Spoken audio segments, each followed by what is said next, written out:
We're shaking, folks. Back with another reaction, back with some more Tubeway Army. And we're back with the self-titled album, 1978. We will be going through replicas, just to stress one more time. But yeah, ultimately we're up to a tune, Steel and You. Steel as in the type of metal, which I believe, isn't it strictly speaking reinforced iron? I'm not sure exactly how you make steel, but I believe there's some process by which iron is refined and perhaps reinforced. Nevertheless, I think in a lot of fictional, creative entertainment, not just musical, but narrative, steel is often used as indicative of things that are not only metallic specifically, but robotic, non-living, non-human, so steel contrasted with flesh and bone. Steel is also used in large industrial constructions and projects, so in a more general sense it speaks to perhaps an industrial atmosphere, maybe, in a sci-fi sort of context. But ultimately, yeah, it makes me think about the ways in which steel is represented in, again, different forms of entertainment. Now, Steel and You, it's interesting. It feels like, I don't know, a public service announcement. What steel can do for you? Steel and You, many uses, for domestic purposes, industrial uses. But yeah, I don't know if it's not... because I don't imagine it would be something like that. That would be quite cheeky. But I'm wondering the way in which steel is being connected to someone being spoken to or addressed. Obviously, depending on who's doing the addressing, who the speaker of the song is, that could also mean very different things. But it's an intriguing title, because steel alone would be interesting, but then Steel and You, it's like, okay, so what's the connection? You need to tell me more. So let's find out. This is Gary Numan and his Tubeway Army from the self-titled album 1978, and the tune is Steel and You.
Dissonance or wickedness to the tune.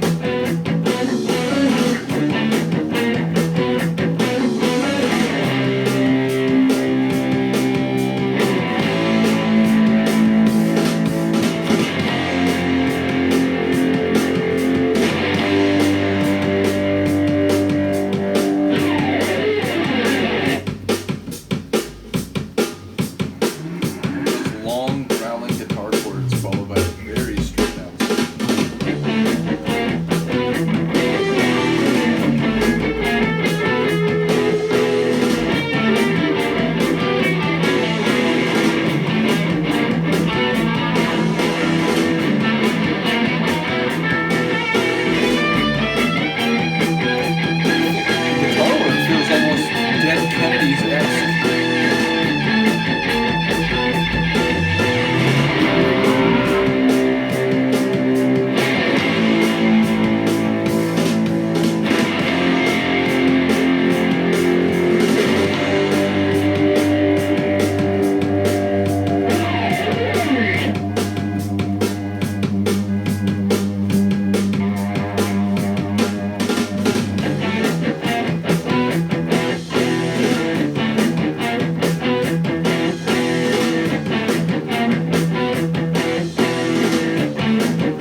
post-punk new wave tune emerge from this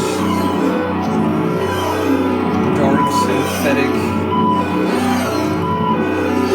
process.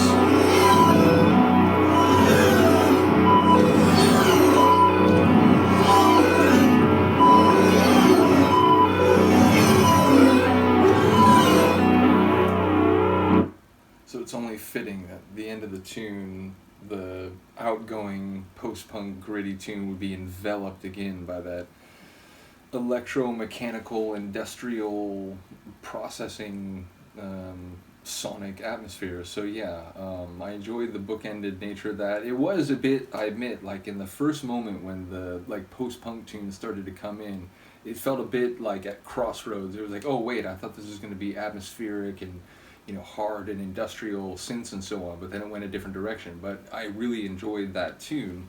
And yeah, it just had sort of a wicked bent to it, like a bit of a acerbic or intransigent nature.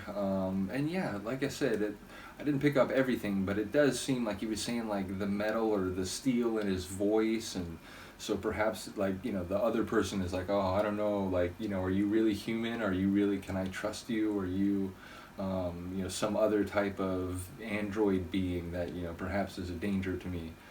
So it felt sci-fi, it felt perhaps, again, robotic related, but yeah, didn't catch everything, so I'm not sure if, you know, the little bits I heard are really running in that direction, if there's like a bigger picture I'm missing here.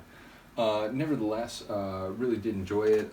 So yeah, we'll keep going through this. As I said, replicas after that. We will finally then jump back to Pleasure Principle and more after that. So yeah, lots more Numan to come. Do let me know what you think of this. I'll see you next time. Peace.